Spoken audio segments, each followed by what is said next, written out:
tekrar hoş geldiniz. Bu sefer çok farklı bir videoyla karşınızdayım.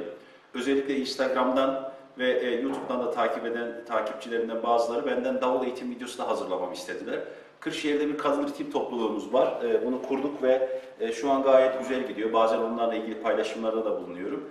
Ben bugün size basitçe davulla ilgili temel bir bilgiler vereceğim ve bir tane ritim öğreteceğim size.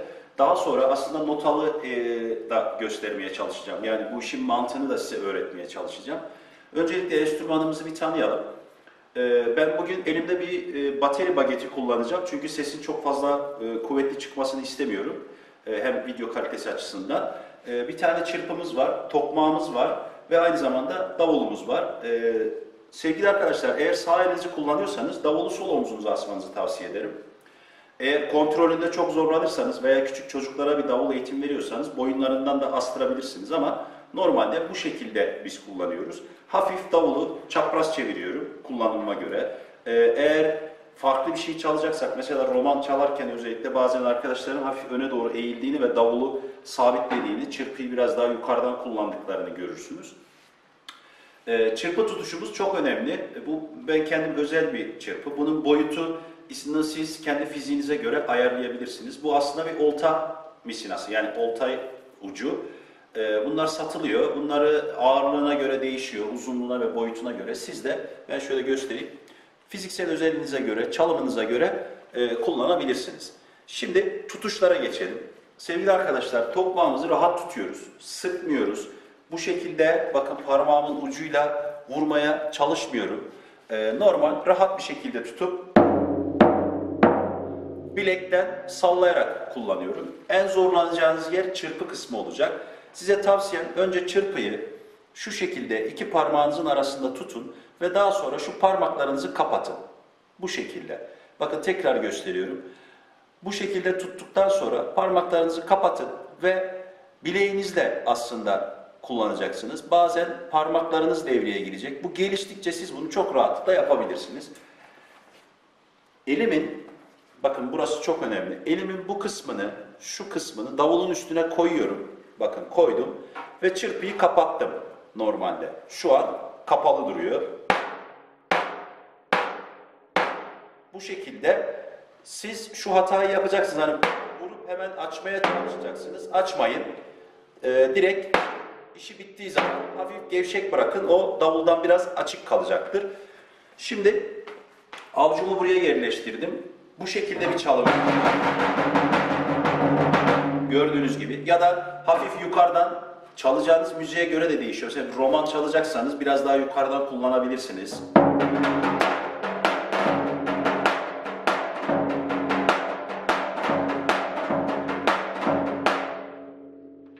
Gibi küçük bir örnek.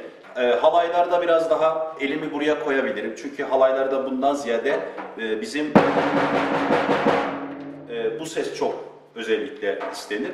Şimdi enstrümanımızı tanıdık, tutuşları biraz gördük. Şu hatayı yapacaksınız arkadaşlar. Vurduğunuzda bageti veya tokmağı bastıracaksınız, ortaya şöyle bir ses çıkacak. Bunu böyle bastırmıyoruz. Bu şekilde de zıplatmıyoruz davulun üzerinde. Bakın, vuruyorum, işim bitiyor. Vuruyorum, işim bitiyor. Şu hata. Bu şekilde zıplatmayın. Bir de üstüne bastırmayın. Vuruşumuz koldan komple değil, bakın bilekten serbest bir şekilde geliyor. Bunu zamanla alışacaksınız. Özellikle çırpıda elleriniz bazen kasılmaya başlayabilir. O da tutuş hatanızdan olur. Genelde şu hatayı yapacaksınız. Çırpıyı böyle düz tutmak yerine parmağınızı biraz bükeceksiniz. Bir de normalde bakın bu boğum arasında olması gerekirken çok geriye alacaksınız ve bu sizin elinizin kasılmasına ya da kramp girmesine sebep olabilir. Tekrar ediyorum. Burası önemli. Bakın iki parmağım, işaret parmağımı, boğumu ve hafif ilerisinde gidip gelecek şekilde yerleştirdim. Parmaklarımı kapatıyorum. Bakın duruşu bu şekilde. Çok geride değil. Çok uçta değil. Aynı zamanda çırpıyı da çok ucundan tutmuyorum. Mutlaka bir ağırlık merkezini bulup bunun rahatça hareket edeceği yeri bulmanız gerekiyor. Kendi çırpınıza göre. Evet. Şimdi geçelim davuldaki seslere. 4 tane sesimiz var arkadaşlar. Bunlardan bir tanesi düm, ikincisi tek, üçüncüsü kasnak sesi, dördüncüsü cız sesi. Şimdi sırayla bu sesleri nasıl elde edeceğiz? Tokmağı davulun ortasına, bu siyah olur genelde, buraya vurduğumda elde edeceğim ses düm sesidir. Tek sesi çırpıyla benim arkada buradan elde edeceğim ses. Ya da bu sese biz tek sesi diyoruz. Kasnak sesi ise tokmağımı kasnağa vurarak kullanıyorum. Roman havalarında çifte telli çalarken özellikle ya da halay çalıyorsunuz, halay çekenler şarkı söylemeye başladığında ya da alkış tuttuğunda kasnak sesiyle destekleyebilirsiniz. Cız sesi ise arkadaşlar iki farklı cız sesi elde ederiz. Birincisinde çırpımı kapattım, tokmağıma vuruyorum. Bakın. Gibi. Uzun havalarda halay başlamadan önce bunu kullanıyoruz biz genelde. Diğer bir cız sesi de ikisini aynı anda vurmamla oluyor. Aynı anda vuruyorum. Bakın bir daha yapıyorum. Şimdi size çok basit bir ritim öğreteceğim. Bugün notaya çok girmiyorum. Bu videoyu beğenirseniz ve isterseniz devamına notalı anlatmak zorundayım çünkü. Tavırları biz direkt buraya uygulayacağız ama şimdi çok basit. Birinci sesimiz düm. Arkasından teke diye bir ses elde edeceğiz. Aslında tekeden kastettiğim şu. Düm tek tek gibi düşünün. Düm tek tek gibi. Bunu şöyle kafanızda kodlayın arkadaşlar. Ankara. Tamam mı? An hecesinde düme vuruyorum. Kara hecesinde bir tek ve bir tek daha vuruyorum. Ama biz bunu teke diye söyleyeceğiz. Oldu mu? Şimdi aradaki farkı ben size göstereceğim. Eğer siz düm tek tek diye vurursanız şöyle bir ses çıkacak ortaya. Biz bunu istemiyoruz. Neyi istiyoruz? Düm teke. Yani tekrar çalıyorum. Düm tek tek yaparsanız değil, bunu istiyoruz. Geliştirmek için öncelikle dümü eşit aralıklarla vurmayı öğrenin. Yani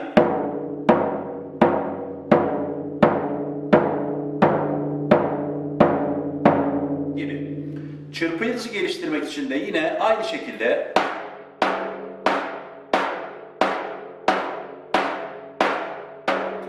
gibi. Sonra bunu yavaş yavaş hızlandırabilirsiniz.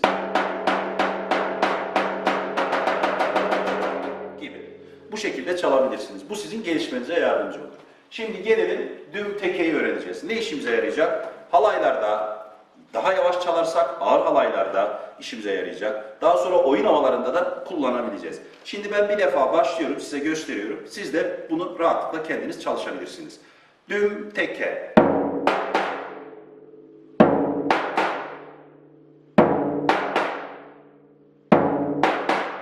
Diyelim davulu biraz daha düzelttiniz. Yukarıdan çalacağız.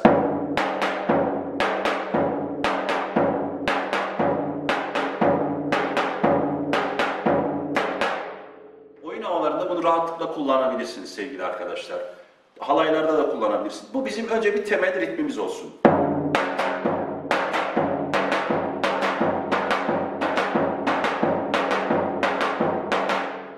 Aşağıda kullanırsa biraz daha halayvari olur.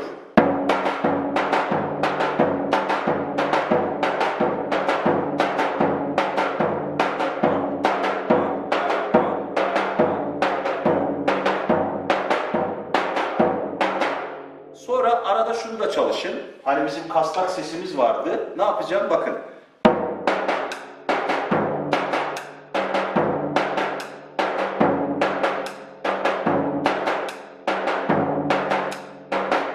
Gibi. Bunu çalıştınız. Bir yudum çayımdan alacağım.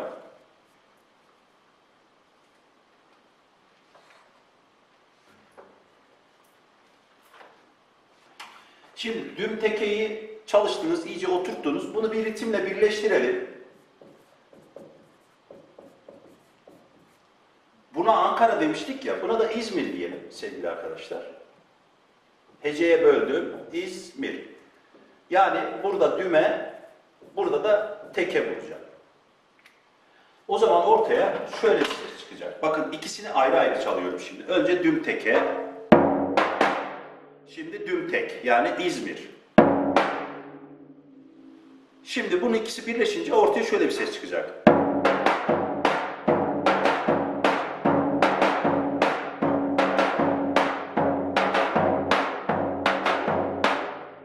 Düm teke düm tek. Düm teke düm tek. Bu da yine halaylarda, oyun havalarında sizin çok rahat işinize yarar. Çok hızlı çaldığınızda, biraz hızlandığınızda mesela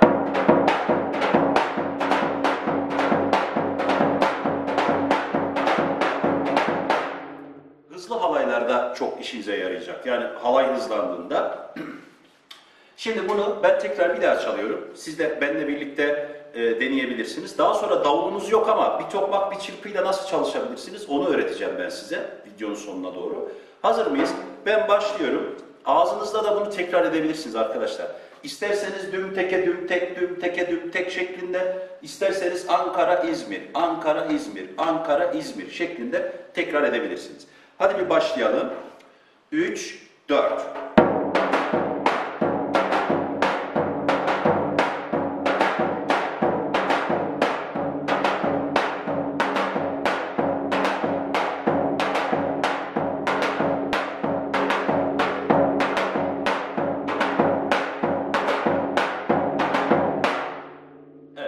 Şimdi burada küçük bir değişiklik yapabilirsiniz. Aslında arkadaşlar burada gördüğünüz vuruşlarda kasnak sesini kullanabilirsiniz.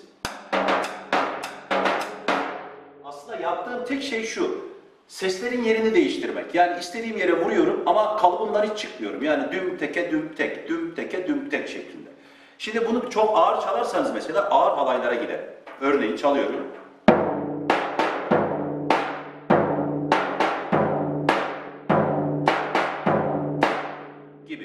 Bir örneğini yine videonun sonuna ekleyeceğim. Mesela cız sesini kullanalım. Yani kullanalım. Düm teke düm tek yaptığımızda şu ikinci dümü cız olarak vuralım. Bakın ne yapıyorum?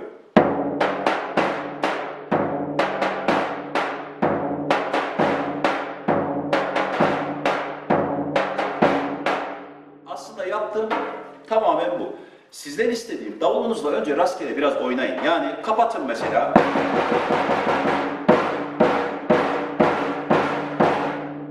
Şeklinde çalabilirsiniz. Veya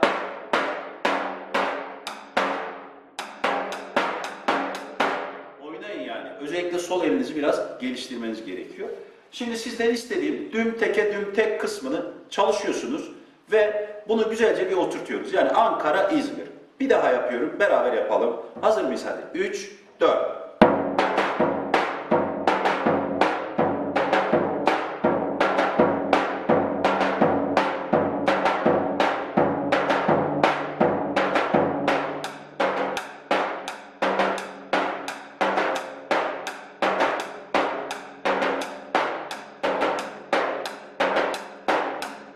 Evet. Gördüğünüz gibi bu şekilde bunu yavaştan başlayıp hızlanabilirsiniz. Örneğin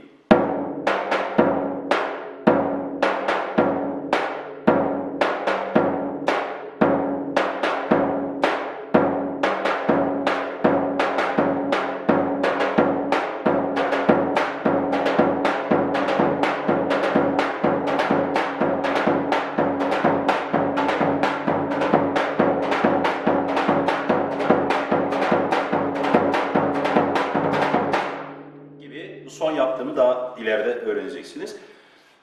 Arkadaşlar enstrümanlarda özellikle hatta oyunlarda da dansta da bu böyledir. Bir hareketi hızlı yapmaya çalışmayın. Önce hızlamayın. Önce doğru ve yavaş yapmaya çalışın. Daha sonra eliniz alıştıkça emin olun hızlanacaksınız. Anlaşıldı mı? Şimdi size bir ağır halay ritmi ve bir ödev vereceğim. Haydi bakalım hazırlanın, geliyorum.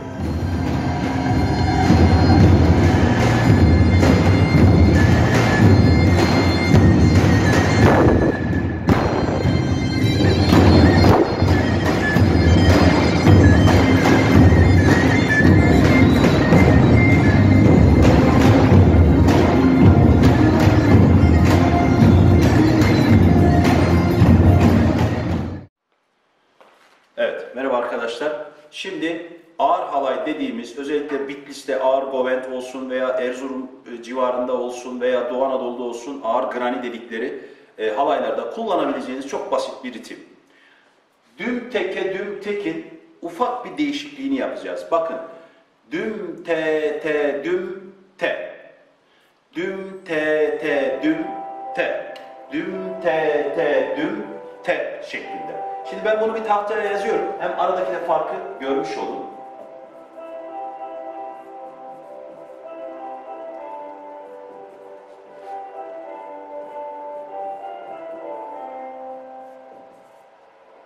Evet. Bakın. Düm te te düm te. Düm te te düm te. Bakın bu neydi? Düm teke düm tek. Bu ne? Düm te te düm te. Şimdi bunu da bir defa çalıyorum. Beraber çalışacağız. Hazırsak. Kameramın şarjı bitmeden hemen yapalım burada. Şimdi ikisini çalacağım. Aradaki farkı duymanızı istiyorum. Bak. Birincisini çalıyorum. Düm teke düm teki çalıyorum. Düm teke düm tek bu. Oyun havalar, halaylarda rahatlıkla kullanabilirsiniz.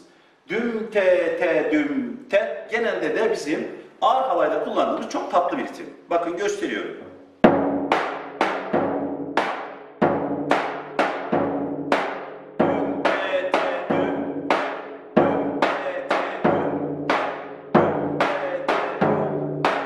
Şimdi bunu hafif müziği ben kendim de vermeye çalışayım. Bir bakalım nasıl bir ses çıkacak. Sesi biraz düşüreceğim davulun.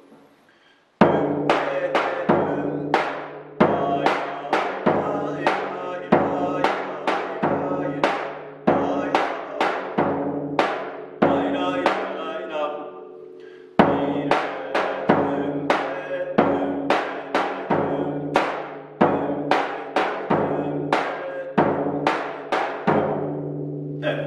Şimdi bir daha yapıyorum.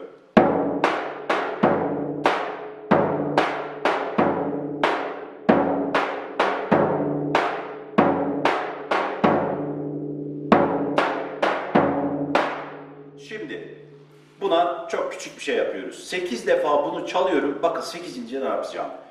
1, 2, 3, 4, 5, 6, 7, 8'de cızla bitiriyorum. Bunun ayrıntısı bir sonraki videoda gelecek. Sizden istediğim, çalışmanızı istediğim yerler burası. Ve bir de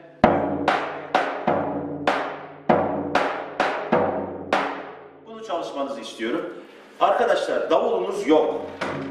Örneğin. Veya var evde çalışamıyorsunuz. Gürültülü bir şey yapamıyorsunuz. Bakın tokmak ve çırpı sizin için çok büyük bir avantaj. Bunu rahatlıkla vücudunuzda çalışabilirsiniz.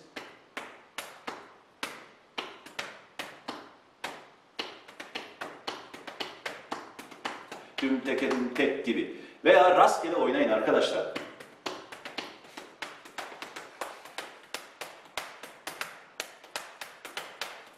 Rahat rahat. Önce bileğimizi, bakın görüyor musunuz? Bileğimden parmakların birbirini destekliyor. Çaldıkça gelişeceksiniz. Veya atıyorum bir kanepede oturdunuz, çayınızı koydunuz, tokmağınızı elinize aldınız, kanepenin kenarı var. Değil mi? Her kanepede bir kenar var. Çırpınızı bu kenarda kullanabilirsiniz. Tokmağı koltuğa vurabilirsiniz. Bu şekilde. Veya önünüze bir kutu alıp kutuda çalışabilirsiniz. Yani illaki davulunuzu geliştirmek için davula ihtiyacınız yok. Ya da evin içinde de davul çalmak zorunda değilsiniz. Evet, videoyu beğendiyseniz beğenme tuşu var zaten, oradan belli edin. Kanalıma abone olup bana destek olursanız çok sevinirim. Kendinize iyi bakın. Lütfen yorumlar kısmında bu videoyla ilgili fikirlerinizi paylaşın. Özellikle takip edeceğim. Çok teşekkürler. Görüşmek üzere.